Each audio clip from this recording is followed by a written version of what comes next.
ನಮಸ್ಕಾರ. ಮುಖ್ಯಾಂಶಗಳು. ವಿಶ್ವಸಂಸ್ಥೆಯಲ್ಲಿ ಕಾಶ್ಮೀರ ವಿಷಯ ಪ್ರಸ್ತಾಪ. ಪಾಕಿಸ್ತಾನದ ನಡೆಗೆ ಭಾರತ ತೀವ್ರ ಆಕ್ಷೇಪ.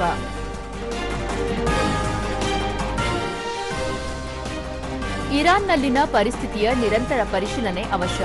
ಅನಗತ್ಯ ಪ್ರಯಾಣ ಕೈಗೊಳ್ಳದಂತೆ ಭಾರತೀಯರಿಗೆ ರಾಯಭಾರ ಕಚೇರಿ ಸಲಹೆ. ಎರಡನೇ ಹಂತದ ಪಾಸ್ಪೋರ್ಟ್ ಸೇವಾ ಕಾರ್ಯಕ್ರಮ ವಿಸ್ತರಣೆ. ಸಾರ್ವಜನಿಕರ ಸುಗಮ ಪ್ರಯಾಣಕ್ಕೆ ಅನುಕೂಲ. ಸಚಿವ ಡಾ ಎಸ್ ಜಯಶಂಕರ್. ಮತ್ತು ರಾಜ್ಯದ 4 ಕೋಟಿ ಜನರಿಗೆ ಕೇಂದ್ರದ ಯೋಜನೆಗಳ ಸೌಲಭ್ಯ. ಪ್ರಧಾನಿ ಅವರಿಂದ ಜನಪರ ಯೋಜನೆಗಳು ಜಾರಿ. ಸಂಸದ ಬಸವರಾಜ ಬೊಮ್ಮಾಯಿ. ವಾರ್ತೆಗಳ ವಿವರ. ವಿಶ್ವಸಂಸ್ಥೆಯಲ್ಲಿ ಕಾಶ್ಮೀರ ಸಮಸ್ಯೆಯನ್ನು ಪ್ರಸ್ತಾಪಿಸಿದ ಪಾಕಿಸ್ತಾನದ ಕ್ರಮವನ್ನು ಭಾರತ ತೀವ್ರವಾಗಿ ಆಕ್ಷೇಪಿಸಿದ್ದು, ತನ್ನ ಸಹ ಅಧ್ಯಕ್ಷ ಸ್ಥಾನವನ್ನು ದುರುಪಯೋಗಪಡಿಸಿಕೊಂಡಿದೆ ಎಂದು ಆರೋಪಿಸಿದೆ. ವಿಶ್ವಸಂಸ್ಥೆಯಲ್ಲಿ ಭಾರತದ ಕಾಯಂ ಪ್ರತಿನಿಧಿಯಾಗಿರುವ ಪಿ ಹರೀಶ್, ಪಾಕಿಸ್ತಾನದ ಕಾಯಂ ಪ್ರತಿನಿಧಿ ಅಸೀಂ ಇಫ್ತಿಕಾರ್ ಅಹಮದ್ ಅವರು ಕಾಶ್ಮೀರದ ಕುರಿತು ನೀಡಿರುವ ಹೇಳಿಕೆಯನ್ನು ತೀವ್ರವಾಗಿ ಖಂಡಿಸಿ ವಿಶ್ವಸಂಸ್ಥೆಯ ವೇದಿಕೆಯನ್ನು ಪಾಕಿಸ್ತಾನ ರಾಜಕೀಯಗೊಳಿಸುತ್ತಿದೆ ಎಂದು ಆಕ್ಷೇಪ ವ್ಯಕ್ತಪಡಿಸಿದರು. ಪಾಕಿಸ್ತಾನ ಪಕ್ಷಪಾತವಿಲ್ಲದೆ ನಡೆದುಕೊಳ್ಳುವ ಬದಲು ತನ್ನ ಸಹ ಅಧ್ಯಕ್ಷ ಸ್ಥಾನಕ್ಕೆ ವ್ಯತಿರಿಕ್ತವಾಗಿ ನಡೆದುಕೊಂಡಿದೆ.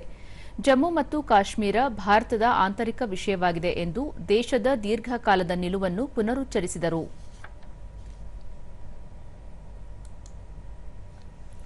ಇರಾನ್ನಲ್ಲಿ ಭದ್ರತಾ ಪರಿಸ್ಥಿತಿ ಸುಧಾರಿಸುತ್ತಿರುವ ಹಿನ್ನೆಲೆಯಲ್ಲಿ ತೆಹರಾನ್ನಲ್ಲಿರುವ ಭಾರತೀಯ ನಾಗರಿಕರಿಗೆ ನೂತನ ಮಾರ್ಗಸೂಚಿ ಹೊರಡಿಸಲಾಗಿದೆ. ತೆಹರಾನ್ನಲ್ಲಿರುವ ಭಾರತೀಯ ರಾಯಭಾರ ಕಚೇರಿ ತನ್ನ ನಾಗರಿಕರಿಗೆ ಸುರಕ್ಷತೆಯ ಕುರಿತು ಸಲಹೆ ಸೂಚನೆಗಳನ್ನು ನೀಡಿದೆ. ಪರಿಸ್ಥಿತಿ ಸುಧಾರಿಸುತ್ತಿದ್ದರೂ ಅನಗತ್ಯ ಪ್ರಯಾಣ ಕೈಗೊಳ್ಳದಂತೆ ನಿರ್ದೇಶನ ನೀಡಿದೆ. ಇರಾನ್ನಲ್ಲಿ ನೆಲೆಸಿರುವ ಭಾರತೀಯರು ಮತ್ತು ಇರಾನ್ಗೆ ಪ್ರಯಾಣ ಬೆಳೆಸಲು ಮುಂದಾಗಿರುವವರು ಸೂಕ್ತ ಮುನ್ನೆಚ್ಚರಿಕೆ ವಹಿಸುವಂತೆ ತಿಳಿಸಲಾಗಿದೆ.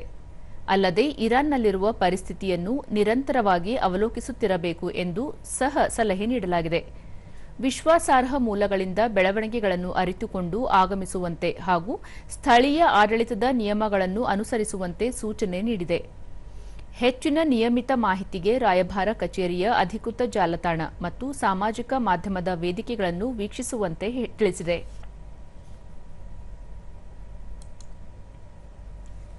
ವಿದೇಶಾಂಗ ಸಚಿವ ಡಾ ಎಸ್ ಜಯಶಂಕರ್ ತಮ್ಮ ಮಂಗೋಲಿಯಾ ಪ್ರವಾಸ ಪೂರ್ಣಗೊಳಿಸಿದ್ದು, ಇಂದು ಮತ್ತು ನಾಳೆ ದಕ್ಷಿಣ ಕೊರಿಯಾ ಪ್ರವಾಸ ಕೈಗೊಳ್ಳಲಿದ್ದಾರೆ. 2 ದಿನಗಳ ದಕ್ಷಿಣ ಕೊರಿಯಾ ಪ್ರವಾಸದಲ್ಲಿ ಅವರು ವಿವಿಧ ಕಾರ್ಯಕ್ರಮಗಳಲ್ಲಿ ಭಾಗವಹಿಸಲಿದ್ದಾರೆ.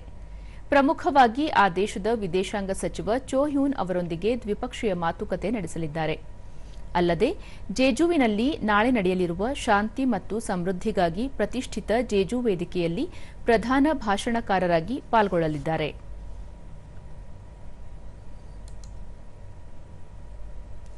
ವಿದೇಶಾಂಗ ವ್ಯವಹಾರಗಳ ಸಚಿವ ಡಾ ಎಸ್ ಜಯಶಂಕರ್ 14ನೇ ಪಾಸ್ಪೋರ್ಟ್ ಸೇವಾ ದಿನದ ಅಂಗವಾಗಿ ದೇಶ ವಿದೇಶಗಳಲ್ಲಿರುವ ಎಲ್ಲ ಪಾಸ್ಪೋರ್ಟ್ ಅಧಿಕಾರಿಗಳಿಗೆ ಶುಭಾಶಯ ಕೋರಿದ್ದಾರೆ.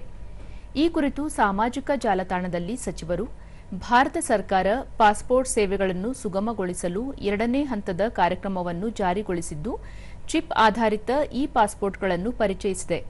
ಹೊಸ ಪಾಸ್ಪೋರ್ಟ್ ಸೇವಾ ಕೇಂದ್ರಗಳನ್ನು ಸ್ಥಾಪಿಸಿರುವ ಪರಿಣಾಮವಾಗಿ ದಾಖಲೆ ಮಟ್ಟದಲ್ಲಿ ಪಾಸ್ಪೋರ್ಟ್ಗಳನ್ನು ವಿತರಿಸಲಾಗಿದ್ದು, ಜನರ ಪ್ರಯಾಣಕ್ಕೆ ಅನುಕೂಲವಾಗಿದೆ ಎಂದು ತಿಳಿಸಿದ್ದಾರೆ.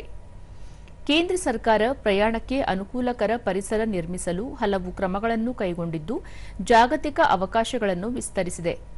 ನಾಗರಿಕರ ಸಬಲೀಕರಣಕ್ಕೆ ಆದ್ಯತೆ ನೀಡುತ್ತಿದೆ. ಪಾಸ್ಪೋರ್ಟ್ ಸೇವೆಗಳನ್ನು ತ್ವರಿತವಾಗಿ ಕಲ್ಪಿಸಲು ಮತ್ತು ಪಾರದರ್ಶಕ ಹಾಗೂ ಸುಲಭವಾಗಿ ಪಾಸ್ಪೋರ್ಟ್ ಲಭ್ಯವಾಗುವಂತೆ ಮಾಡಲು ಸರ್ಕಾರ ಬದ್ಧವಾಗಿದೆ ಎಂದು ಹೇಳಿದ್ದಾರೆ. ಸುರಕ್ಷಿತ ಪಾಸ್ಪೋರ್ಟ್, ಸುಗಮ ಸೇವೆ, ಸುರಕ್ಷಿತ ನಾಗರಿಕ ಎನ್ನುವ ದೃಷ್ಟಿಕೋನದೊಂದಿಗೆ ಸೇವೆ ಸಲ್ಲಿಸಲಾಗುತ್ತಿದೆ ಎಂದು ಸಚಿವ ಡಾ ಎಸ್ ಜಯಶಂಕರ್ ತಿಳಿಸಿದ್ದಾರೆ.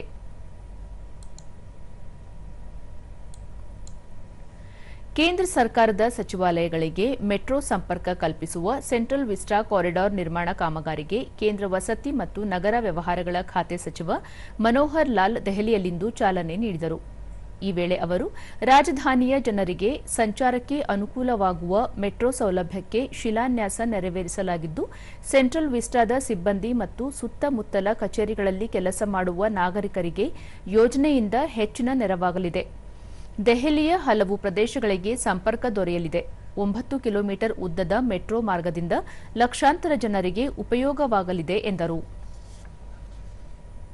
ग्राउंड ब्रेकिंग सेरेमनी आज ये की गई है और ये जब कंप्लीट हो जाएगी उसके बाद दिल्ली के बहुत से छोर आपस में जहाँ जहाँ ट्रेन लाइन्स मेट्रो लाइन्स चलती हैं उनको ये जोड़ेगी.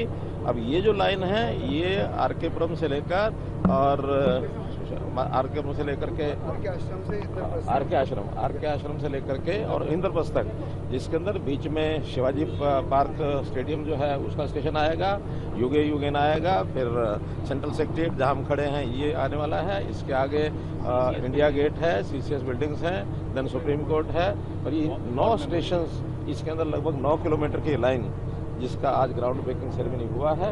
इससे जैसे ये बनेगा फिर run through trains right from Janakpuri west से लेकर के और आगे इंद्रलोक तक ये पूरा लूप बनेगा. ಸದೃಢ ಆರ್ಥಿಕತೆ, ಸುಸ್ಥಿರ ಅಭಿವೃದ್ಧಿ ಮತ್ತು ಅಂತರ್ಗತ ಬೆಳವಣಿಗೆಗಾಗಿ ಬಲವಾದ ಬಹುಪಕ್ಷೀಯ ಸಹಕಾರ ಅಗತ್ಯ ಎಂದು ಕೇಂದ್ರ ಹಣಕಾಸು ಸಚಿವೆ ನಿರ್ಮಲಾ ಸೀತಾರಾಮನ್ ತಿಳಿಸಿದ್ದಾರೆ. ದೆಹಲಿಯಲ್ಲಿ ನಡೆದ ಬೆಳವಣಿಗೆಗಾಗಿ ಜಾಗತಿಕ ಸಂಗಮ ಶೃಂಗಸಭೆಯನ್ನುದ್ದೇಶಿಸಿ ವರ್ಚುವಲ್ ಮೂಲಕ ಮಾತನಾಡಿದ ಅವರು, ಜಾಗತಿಕ ಸಂಘರ್ಷ ಹಾಗೂ ಅನಿಶ್ಚಿತತೆಯ ಪರಿಣಾಮಗಳು ಅಭಿವೃದ್ಧಿಶೀಲ ರಾಷ್ಟ್ರಗಳು ಮತ್ತು ಜಾಗತಿಕ ದಕ್ಷಿಣ ರಾಷ್ಟ್ರಗಳ ಮೇಲೆ ಪ್ರಭಾವ ಬೀರುತ್ತಿವೆ. ಈ ಪರಿಸ್ಥಿತಿಯ ಸವಾಲುಗಳನ್ನು ಎದುರಿಸಲು ಸಂಘಟಿತ ಜಾಗತಿಕ ಕ್ರಮ ಅನಿವಾರ್ಯವಾಗಿದೆ ಎಂದು ಹೇಳಿದರು. ಭಾರತದ ಆರ್ಥಿಕ ಪ್ರಗತಿ ಕುರಿತು ಉಲ್ಲೇಖಿಸಿದ ಸಚಿವರು, ದೇಶದ ಬೆಳವಣಿಗೆಯು ಪ್ರಮುಖವಾಗಿ ದೇಶೀಯ ಬೇಡಿಕೆಯಿಂದ ಪ್ರೇರಿತವಾಗಿದೆ. ಭಾರತ ವಿಶ್ವದ ಅತ್ಯಂತ ವೇಗವಾಗಿ ಬೆಳೆಯುತ್ತಿರುವ ಪ್ರಮುಖ ಆರ್ಥಿಕತೆಗಳಲ್ಲಿ ಒಂದಾಗಿದ್ದು, ಮಧ್ಯಮ ಅವಧಿಯಲ್ಲಿ ಜಿಡಿಪಿ ಬೆಳವಣಿಗೆಯು 7% ಆಸುಪಾಸಿನಲ್ಲಿ ಭದ್ರವಾಗಿ ಇರಲಿದೆ ಎಂದು ವಿಶ್ವಾಸ ವ್ಯಕ್ತಪಡಿಸಿದರು. ಫ್ರಾನ್ಸ್ ಅಧ್ಯಕ್ಷ ಎಮ್ಯಾನ್ಯುಯಲ್ ಮ್ಯಾಕ್ರಾನ್ ಅಧ್ಯಕ್ಷತೆಯಲ್ಲಿ ನಡೆದ ಈ ಶೃಂಗಸಭೆಯಲ್ಲಿ G7 ರಾಷ್ಟ್ರಗಳು ಹಾಗೂ ಅಂತಾರಾಷ್ಟೀಯ ಹಣಕಾಸು ನಿಧಿ IMF ಪ್ರತಿನಿಧಿಗಳು ಭಾಗವಹಿಸಿದ್ದರು.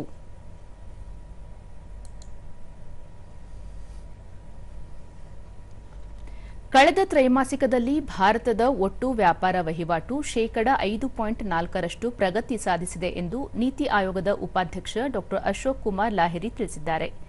ದೆಹಲಿಯಲ್ಲಿ ಟ್ರೇಡ್ ವಾಚ್ ಕ್ವಾರ್ಟರ್ಲಿ ವರದಿಯ ಇತ್ತೀಚಿನ ಆವೃತ್ತಿಯನ್ನು ಬಿಡುಗಡೆ ಮಾಡಿ ಮಾತನಾಡಿದ ಅವರು, ಕಳೆದ ತ್ರೈಮಾಸಿಕದಲ್ಲಿ ಭಾರತದ ರಫ್ತು ಪ್ರಮಾಣವು 1.84 ಟ್ರಿಲಿಯನ್ ಡಾಲರ್ ತಲುಪಿದ್ದು, ಆಮದು ಪ್ರಮಾಣವು 6.6% ಹೆಚ್ಚಳವಾಗಿದೆ ಎಂದು ವಿವರಿಸಿದರು.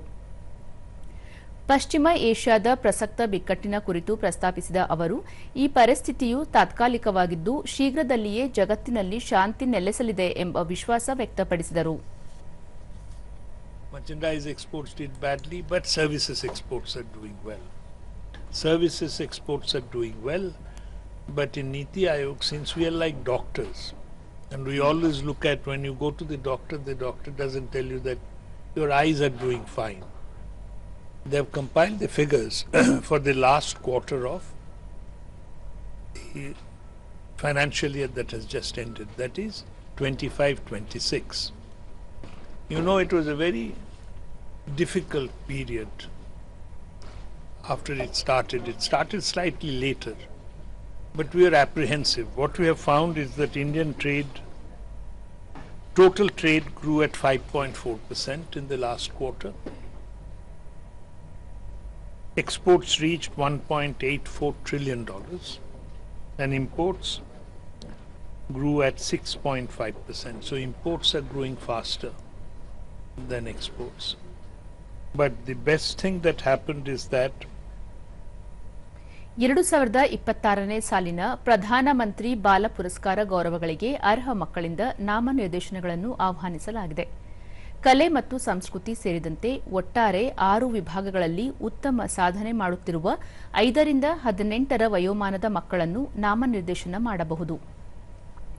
ಇದೇ ಜುಲೈ 31 ಒಳಗೆ https://awards.gov.in ಮೂಲಕ ನಾಮನಿರ್ದೇಶನ ಮಾಡಲು ಸೂಚಿಸಲಾಗಿದೆ. ಡಿಸೆಂಬರ್ 26ರಂದು ಆಚರಿಸಲಾಗುವ ವೀರ ಮಕ್ಕಳ ದಿನದಂದು ರಾಷ್ಟ್ರಪತಿ ದ್ರೌಪದಿ ಮುರ್ಮು ಅವರು ಪುರಸ್ಕಾರಗಳನ್ನು ಪ್ರದಾನ ಮಾಡಲಿದ್ದಾರೆ. 36ನೇ ರಾಷ್ಟ್ರೀಯ ಯುವ ಸಂಸತ್ ಸ್ಪರ್ಧೆಯ ಪ್ರಶಸ್ತಿ ವಿತರಣಾ ಸಮಾರಂಭ ನಾಳೆ ದೆಹಲಿಯಲ್ಲಿ ನಡೆಯಲಿದೆ. ಸಂಸದೀಯ ವ್ಯವಹಾರಗಳ ಖಾತೆ ರಾಜ್ಯ ಸಚಿವ ಅರ್ಜುನ್ ರಾಮ್ ಮೇಘ್ವಾಲ್ ಸಮಾರಂಭದ ಅಧ್ಯಕ್ಷತೆ ವಹಿಸಲಿದ್ದು ವಿಜೇತ ವಿದ್ಯಾರ್ಥಿಗಳಿಗೆ ಪ್ರಶಸ್ತಿ ಪ್ರದಾನ ಮಾಡಲಿದ್ದಾರೆ. 2025-26ನೇ ಸಾಲಿನ ರಾಷ್ಟ್ರೀಯ ಯುವ ಸಂಸತ್ ಸ್ಪರ್ಧೆಯನ್ನು ಕೇಂದ್ರೀಯ ವಿದ್ಯಾಲಯಗಳ ವಿದ್ಯಾರ್ಥಿಗಳಿಗಾಗಿ ನಡೆಸಲಾಗುತ್ತಿದೆ. ಬೆಂಗಳೂರಿನಲ್ಲಿ ನಡೆಯುತ್ತಿರುವ ಉತ್ತರ ಪ್ರದೇಶ ಜಾಗತಿಕ ಅಭಿವೃದ್ಧಿ ಮಾತುಕತೆ 2026 ಸಮಾವೇಶದಲ್ಲಿ ಉತ್ತರ ಪ್ರದೇಶ ಮುಖ್ಯಮಂತ್ರಿ ಯೋಗಿ ಆದಿತ್ಯನಾಥ್ ಪಾಲ್ಗೊಂಡಿದ್ದಾರೆ. ಈ ವೇಳೆ ಅವರು ಮೊದಲ ಸುತ್ತಿನ ಮಾತುಕತೆಯಲ್ಲಿ ಗೂಗಲ್ ಸೇರಿದಂತೆ ಇತರ ಹಲವು ಸಂಸ್ಥೆಗಳ ಪ್ರತಿನಿಧಿ ನಿಯೋಗದೊಂದಿಗೆ ಚರ್ಚೆ ನಡೆಸಿದರು.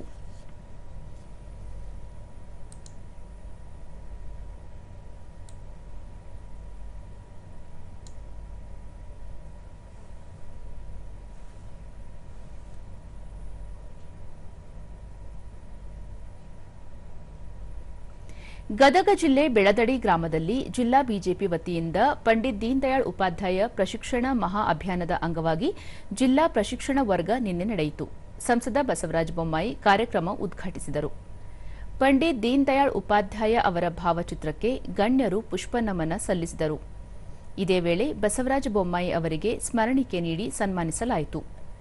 ನರಗುಂದ ಶಾಸಕ ಸಿಸಿ ಪಾಟೀಲ್, ವಿಧಾನ ಪರಿಷತ್ ಸದಸ್ಯ ಎಸ್ವಿ ಸಂಕನೂರ್, ಮಾಜಿ ಶಾಸಕ ಕಳಕಪ್ಪ ಬಂಡಿ, ಗದಗ ಜಿಲ್ಲಾ ಬಿಜೆಪಿ ಅಧ್ಯಕ್ಷ ರಾಜು ಕುರುಡಗಿ ಸೇರಿದಂತೆ ಇತರರು ಪ್ರಶಿಕ್ಷಣ ವರ್ಗದಲ್ಲಿ ಉಪಸ್ಥಿತರಿದ್ದರು.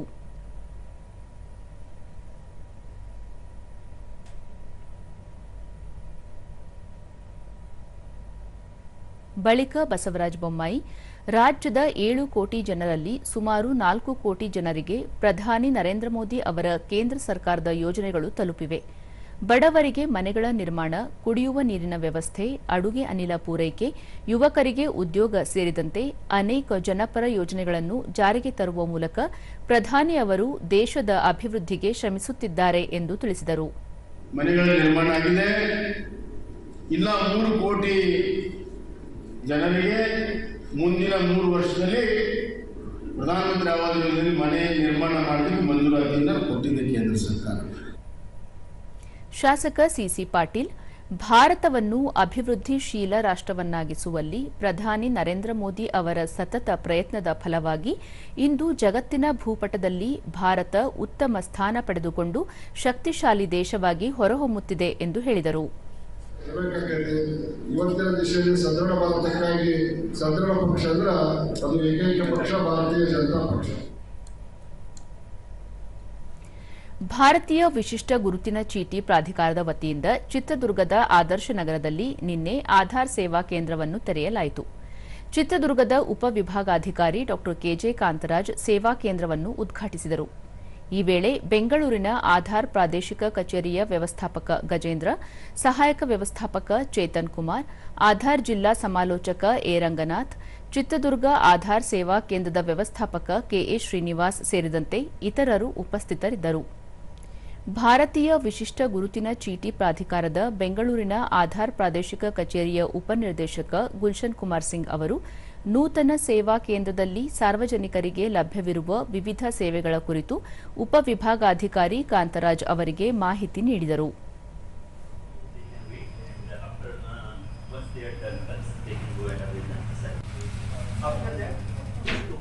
ಸೇವೆಯನ್ನು ಕೊಡಲಾಗ್ತಿದೆ. ಬಳಿಕ ಡಾ ಕೆಜೆ ಕಾಂತರಾಜ್ ಸಾರ್ವಜನಿಕರ ದೂರುಗಳನ್ನು ತ್ವರಿತವಾಗಿ ಪರಿಹರಿಸಲು ಆದ್ಯತೆ ನೀಡುವಂತೆ ಅಧಿಕಾರಿಗಳಿಗೆ ಸೂಚಿಸಿದರು. ಡಿಜಿಟಲ್ ಸೇವೆಗಳ ಸದುಪಯೋಗ ಪಡೆದು ಸುಲಭವಾಗಿ ಆಧಾರ್ ಸಂಬಂಧಿತ ಸೇವೆಗಳನ್ನು ಪಡೆಯುವಂತೆ ಸಾರ್ವಜನಿಕರಿಗೆ ಕರೆ ನೀಡಿದರು. ಸರ್ವಿಸಸ್ ಬಂತು ಅಂತಂದ್ರೆ ನಮ್ಮ ಜಿಲ್ಲಾಧಿಕಾರಿಗಳ ಕಚೇರಿಯಲ್ಲಿ ಇರ್ಬೋದು ಅಥವಾ ನಾಡೆ ಕಚೇರಿಗಳ ಲೆವೆಲ್ ಏನಾದರೂ ಸಾಲ್ವ್ ಮಾಡೋಕೆ ಆಗಲಿಲ್ಲ ಅಂತಂದ್ರೆ ನಾವು ಬೆಂಗಳೂರಿಗೆ ಹೋಗೋದ್ರ ಬದಲು ಈ ರೀತಿ ಆಧಾರ್ ಸೇವಾ ಕೇಂದ್ರ ಏನು ನಮ್ಮ ಜಿಲ್ಲಾ ಮಟ್ಟದಲ್ಲಿ ಓಪನ್ ಆಗಿ ಇಲ್ಲಿ ಬಂದ್ರೆ ಅದನ್ನ ಸಾಲ್ವ್ ಮಾಡ್ಕೋಬಹುದು. ವಾಣಿಜ್ಯ ಬೆಳೆ ಬೆಳೆದು ಲಾಭ ಗಳಿಸುವುದು ಅಷ್ಟು ಸುಲಭದ ಕೆಲಸವಲ್ಲ. ಅದರಲ್ಲಿ ಲಾಭಕ್ಕಿಂತ ನಷ್ಟದ ಭಯವೇ ಹೆಚ್ಚು. ಹಾಗಾಗಿ ಬೆಳೆಗಾರರು ಹಿಂದೇಟು ಹಾಕುವುದೇ ಸಾಮಾನ್ಯ. ಆದರೆ ಇಲ್ಲೊಬ್ಬ ರೈತ ರೇಷ್ಮೆ ಕೃಷಿ ಮಾಡುವ ಮೂಲಕ ಪ್ರಗತಿಪರ ರೈತನಾಗಿ ಹೊರಹೊಮ್ಮಿದ್ದಾರೆ. ಈ ಕುರಿತು ಒಂದು ವರದಿ.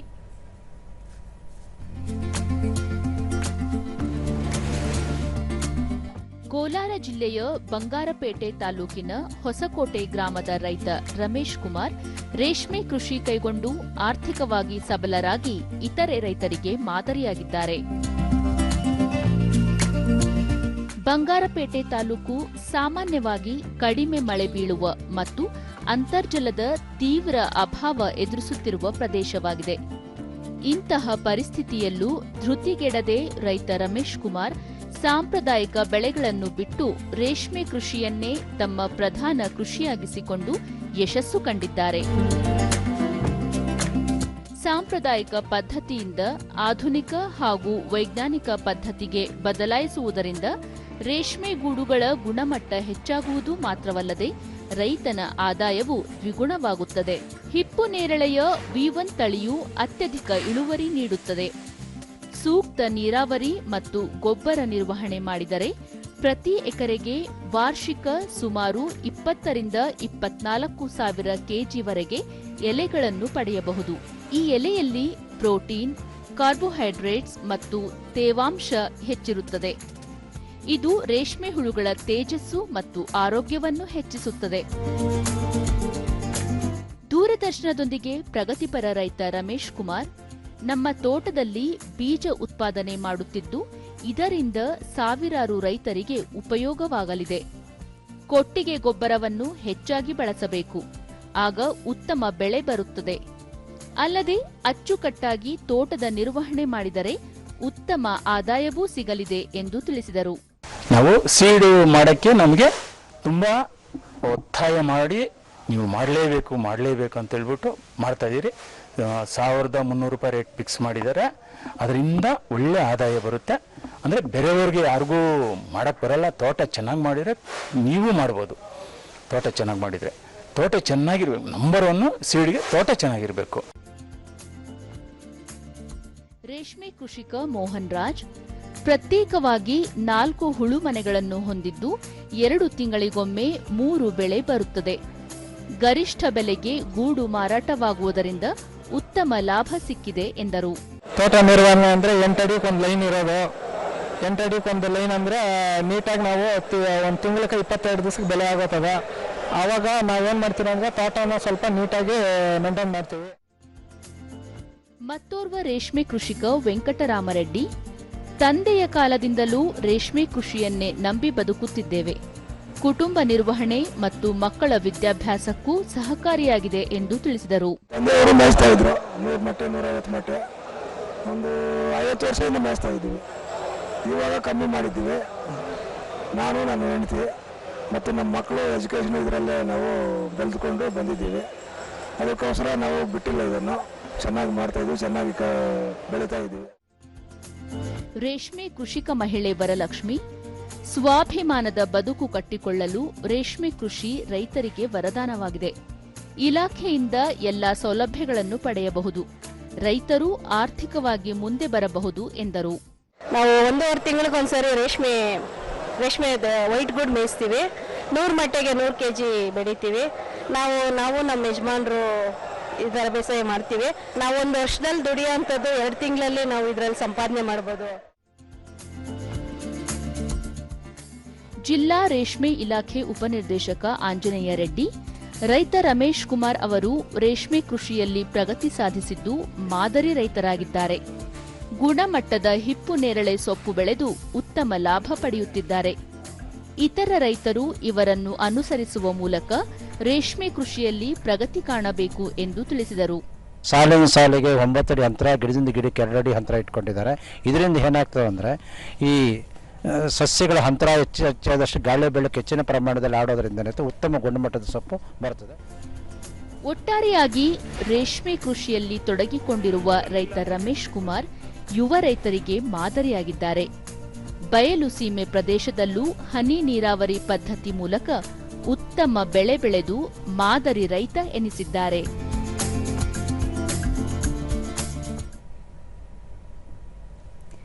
ಭಾರತೀಯ ರೈಲ್ವೆ ಇಲಾಖೆಯು ದಿವ್ಯಾಂಗ ಪ್ರಯಾಣಿಕರಿಗೆ ಹೆಚ್ಚಿನ ಸೌಲಭ್ಯ ಮತ್ತು ಸುಲಭ ಪ್ರವೇಶವನ್ನು ಒದಗಿಸುವ ಉದ್ದೇಶದಿಂದ ದಿವ್ಯಾಂಗ ರಿಯಾಯಿತಿ ಗುರುತಿನ ಚೀಟಿಗಳನ್ನು ಆನ್ಲೈನ್ ಮೂಲಕ ನೀಡುವ ಸೇವೆಗೆ ಮೈಸೂರಿನಲ್ಲಿ ಚಾಲನೆ ನೀಡಿತು. ಈ ಹೊಸ ವ್ಯವಸ್ಥೆಯಿಂದಾಗಿ ದಿವ್ಯಾಂಗ ಪ್ರಯಾಣಿಕರು ಇನ್ನು ಮುಂದೆ ರೈಲ್ವೆ ಕಚೇರಿಗೆ ಖುದ್ದಾಗಿ ಭೇಟಿ ನೀಡುವ ಅಗತ್ಯವಿಲ್ಲ. ತಮ್ಮ ಮನೆಯಿಂದಲೇ ಅಧಿಕೃತ ದಿವ್ಯಾಂಗ ಗುರುತಿನ ಪೋರ್ಟಲ್ https://divyangjanid.indianrail.gov.in ಮೂಲಕ ಅಗತ್ಯ ದಾಖಲೆಗಳನ್ನು ಅಪ್ಲೋಡ್ ಮಾಡುವುದರೊಂದಿಗೆ ರಿಯಾಯಿತಿ ಗುರುತಿನ ಚೀಟಿಗಾಗಿ ಸುಲಭವಾಗಿ ಅರ್ಜಿ ಸಲ್ಲಿಸಬಹುದು. ಈ ಹೊಸ ವ್ಯವಸ್ಥೆಯಿಂದಾಗಿ ಅರ್ಹ ಪ್ರಯಾಣಿಕರು ಯಾವುದೇ ತೊಂದರೆ ಇಲ್ಲದೆ ಮತ್ತು ದಕ್ಷತೆಯಿಂದ ಪ್ರಯಾಣದ ರಿಯಾಯಿತಿಗಳನ್ನು ಪಡೆಯಲು ಅನುವು ಮಾಡಿಕೊಡುತ್ತದೆ. ಜೊತೆಗೆ ಅವರ ಒಟ್ಟಾರೆ ಪ್ರಯಾಣದ ಅನುಭವವನ್ನು ಉತ್ತಮಗೊಳಿಸುತ್ತದೆ. ದೂರದರ್ಶನದೊಂದಿಗೆ ದಿವ್ಯಾಂಗರಾದ ಉಮಾವತಿ, ಕೇಂದ್ರ ಸರ್ಕಾರ ಜಾರಿಗೆ ತಂದಿರುವ ದಿವ್ಯಾಂಗಜನ ಯೋಜನೆಯಿಂದ ಆನ್ಲೈನ್ನಲ್ಲಿ ಪ್ರಯಾಣದ ರಿಯಾಯಿತಿ ಕಾರ್ಡ್ ಅನ್ನು ಮನೆಯಿಂದಲೇ ಪಡೆಯಬಹುದಾಗಿದೆ ಎಂದು ತಿಳಿಸಿದರು. ಮನೆಯಲ್ಲಿ ನಮಗೆ ಕೆಲಸದ ಒತ್ತಡದಿಂದ ಹಾಗಾಗಿ ಆನ್ಲೈನಲ್ಲೇ ಕುತ್ಕೊಂಡು ಮನೆಯಲ್ಲೇ ಸಹ ನಾವು ಈ ID ಕಾರ್ಡ್ನೆಲ್ಲ ಉಪಯೋಗ ಮಾಡಬೇಕು, ಸಮಯ ಉಳಿತಾಯ ಆಗುತ್ತೆ. ಮತ್ತೊಬ್ಬ ದಿವ್ಯಾಂಗ ಮನೀಶ್ ಕುಮಾರ್ ಮನೆಯಿಂದಲೇ ಸ್ಮಾರ್ಟ್ ಫೋನ್ ಮೂಲಕ ಪಾಸ್ ಪಡೆಯುವ ವ್ಯವಸ್ಥೆಯಿಂದ ತುಂಬಾ ಅನುಕೂಲವಾಗಿದೆ ಎಂದು ತಿಳಿಸಿದರು.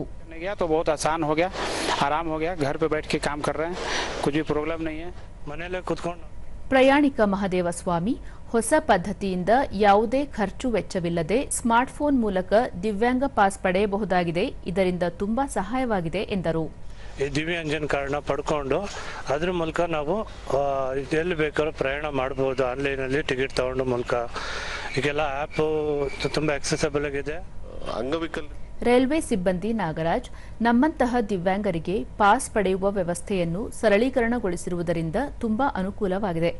ಪಾಸ್ಗಾಗಿ ಸರತಿ ಸಾಲಿನಲ್ಲಿ ನಿಲ್ಲುವ ತೊಂದರೆ ತಪ್ಪಿದೆ ಎಂದು ಹೇಳಿದರು. ಉಪಯೋಗ ಏನಂತಂದ್ರೆ ನೀವು ಆಫೀಸಿಗೆ ಬಂದು ಅದನ್ನ ಇಲ್ಲಿ ಮುಂಚೆ ಎಲ್ಲ ಅದ್ರ ಪ್ರಾಬ್ಲಮ್ ಇತ್ತು, ಅದು ಇಲ್ಲಿ ಬಂದು ಡಾಕ್ಯುಮೆಂಟ್ ಕೊಟ್ಟು ಹೋಗೋವಂತ ಇತ್ತು. ಆದ್ರೆ ಈಗ ನಿಮ್ಗೆ ಅಂಗವಿಕಲತೆ ಇರೋದ್ರಿಂದ ಬಂದು ಹೋಗೋದು ಎಲ್ಲ ಸಮಸ್ಯೆ ತಪ್ಪುತ್ತೆ.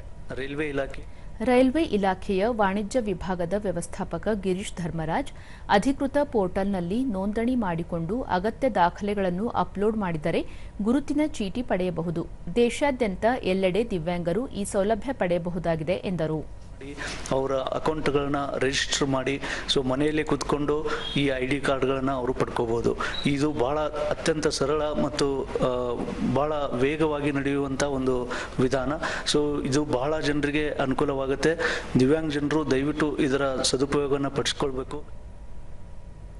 ಕೇಂದ್ರ ಸಾಹಿತ್ಯ ಅಕಾಡೆಮಿ ಪ್ರಶಸ್ತಿ ಪುರಸ್ಕೃತ ಬೊಳುವಾರು ಮೊಹಮ್ಮದ್ ಕುಂಯಿ ಅವರ ಕಾದಂಬರಿಯ ರಂಗರೂಪಕ ನಟರಾಜ್ ಹೊನ್ನವಳ್ಳಿ ಅವರ ನಿರ್ದೇಶನದ ಸ್ವಾತಂತ್ರ್ಯದ ಓಟ ನಾಟಕವು ಚಾಮರಾಜನಗರದಲ್ಲಿ ನಿನ್ನೆ ಪ್ರದರ್ಶನಗೊಂಡಿತು. ಕನ್ನಡ ಮತ್ತು ಸಂಸ್ಕೃತಿ ಇಲಾಖೆ, ಶಿವಮೊಗ್ಗ ರಂಗಾಯಣ ಕೇಂದ್ರ, ರಂಗವಾಹಿನಿ, ರಾಜ್ಯ ರೈತ ಸಂಘ ಹಾಗೂ ಹಸಿರು ಸೇನೆ ಸಹಯೋಗದಲ್ಲಿ ನಡೆದ ಕಾರ್ಯಕ್ರಮಕ್ಕೆ ಚಾಮರಾಜನಗರ ರಾಮಸಮುದ್ರ ನಗರಾಭಿವೃದ್ಧಿ ಪ್ರಾಧಿಕಾರದ ಅಧ್ಯಕ್ಷ ಮೊಹಮ್ಮದ್ ಅಸ್ಗರ್ ಚಾಲನೆ ನೀಡಿದರು. ಈ ವೇಳೆ ರಂಗವಾಹಿನಿ ಅಧ್ಯಕ್ಷ ಸಿಎಂ ನರಸಿಂಹಮೂರ್ತಿ, ರೈತ ಸಂಘದ ಅಧ್ಯಕ್ಷೀಯ ಮಂಡಳಿ ಸದಸ್ಯ ಹೊನ್ನೂರು ಪ್ರಕಾಶ್, ಸಾಹಿತಿ ಕೆ ವೆಂಕಟರಾಜು, ಸಂಚಾಲಕ ಮಂಜುನಾಥ್ ಸೇರಿದಂತೆ ಮತ್ತಿತರರು ಉಪಸ್ಥಿತರಿದ್ದರು.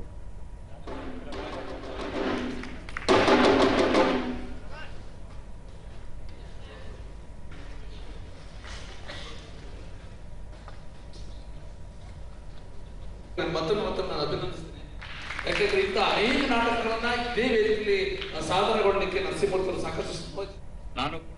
ಬಳಿಕ ಮೊಹಮ್ಮದ್ ಅಸ್ಗರ್ ಸ್ವಾತಂತ್ರ್ಯ ಪೂರ್ವದಲ್ಲಿ ಸಮಾಜ ಅನುಭವಿಸುತ್ತಿದ್ದ ಕಷ್ಟದ ಸಂದರ್ಭಗಳನ್ನು ಕಲಾವಿದರು ಕಣ್ಣಿಗೆ ಕಟ್ಟುವಂತೆ ಅಭಿನಯಿಸಿ ತೋರಿಸಿದ್ದಾರೆ.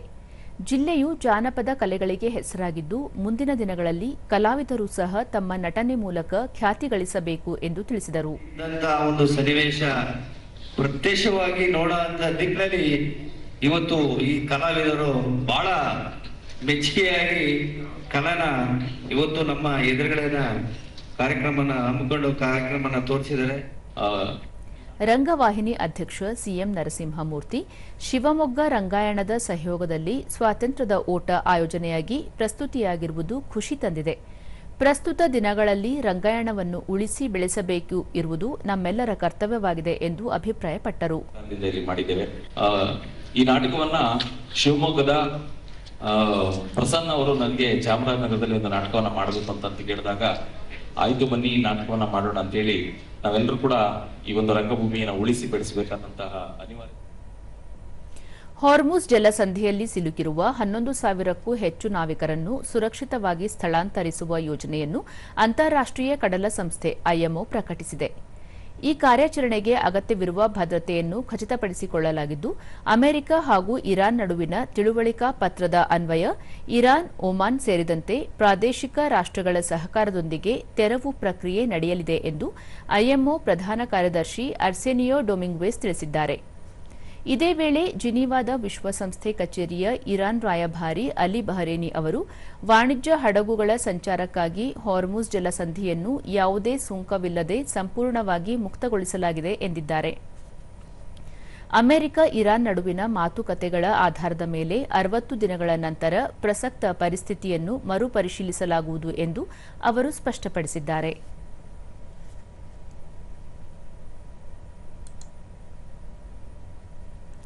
ಎಥೆನಾಲ್ ಮಿಶ್ರಣ ಕಾರ್ಯಕ್ರಮವನ್ನು ವೈಜ್ಞಾನಿಕವಾಗಿ ಮೌಲ್ಯೀಕರಿಸಲಾಗಿದೆ ಮತ್ತು ನಿರಂತರವಾಗಿ ಮೇಲ್ವಿಚಾರಣೆ ಮಾಡಲಾಗುತ್ತಿದೆ ಎಂದು ಕೇಂದ್ರ ಸರ್ಕಾರ ಪುನರುಚ್ಚರಿಸಿದೆ.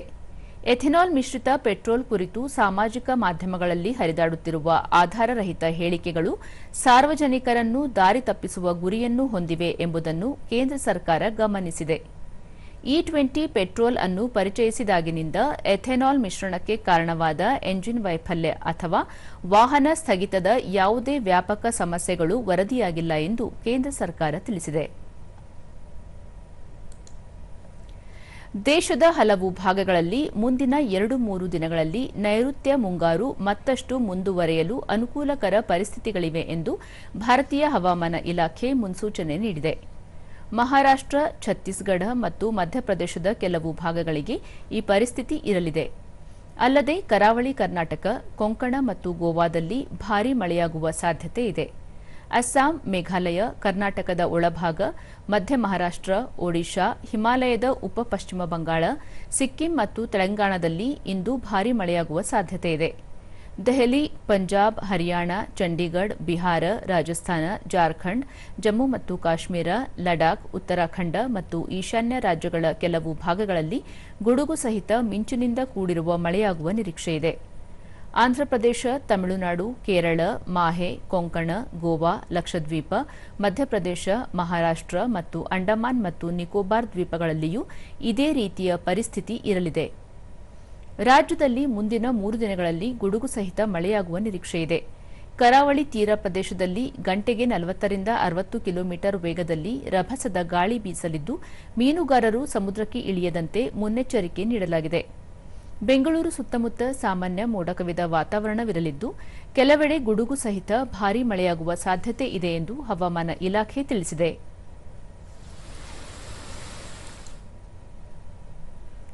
ಈಗ ಕೊನೆಯಲ್ಲಿ ಮತ್ತೊಮ್ಮೆ ಮುಖ್ಯಾಂಶಗಳು. ವಿಶ್ವಸಂಸ್ಥೆಯಲ್ಲಿ ಕಾಶ್ಮೀರ ವಿಷಯ ಪ್ರಸ್ತಾಪ, ಪಾಕಿಸ್ತಾನದ ನಡೆಗೆ ಭಾರತ ತೀವ್ರ ಆಕ್ಷೇಪ.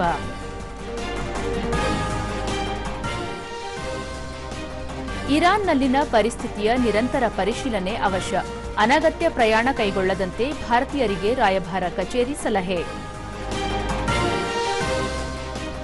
2ನೇ ಹಂತದ ಪಾಸ್ಪೋರ್ಟ್ ಸೇವಾ ಕಾರ್ಯಕ್ರಮ ವಿಸ್ತರಣೆ, ಸಾರ್ವಜನಿಕರ ಸುಗಮ ಪ್ರಯಾಣಕ್ಕೆ ಅನುಕೂಲ, ಸಚಿವ ಡಾ ಎಸ್ ಜಯಶಂಕರ್. ಮತ್ತು ರಾಜ್ಯದ 4 ಕೋಟಿ ಜನರಿಗೆ ಕೇಂದ್ರದ ಯೋಜನೆಗಳ ಸೌಲಭ್ಯ, ಪ್ರಧಾನಿ ಅವರಿಂದ ಜನಪರ ಯೋಜನೆಗಳು ಜಾರಿ, ಸಂಸದ ಬಸವರಾಜ ಬೊಮ್ಮಾಯಿ. ವೀಕ್ಷಕರೇ, ನಮ್ಮ ವಾರ್ತಾ ಪ್ರಸಾರವನ್ನು ನೀವು ಡಿಡಿ ಚಂದನ ನ್ಯೂಸ್ ಯೂಟ್ಯೂಬ್, ಎಕ್ಸ್ ಖಾತೆ, ಇನ್ಸ್ಟಾಗ್ರಾಂ, ಫೇಸ್ಬುಕ್ ಹಾಗೂ ವಾಟ್ಸ್ಆಪ್ ಮೂಲಕವೂ ವೀಕ್ಷಿಸಬಹುದು. ನಮ್ಮ ಮುಂದಿನ ವಾರ್ತಾ ಪ್ರಸಾರ ಸಂಜೆ 4:30 ನಮಸ್ಕಾರ.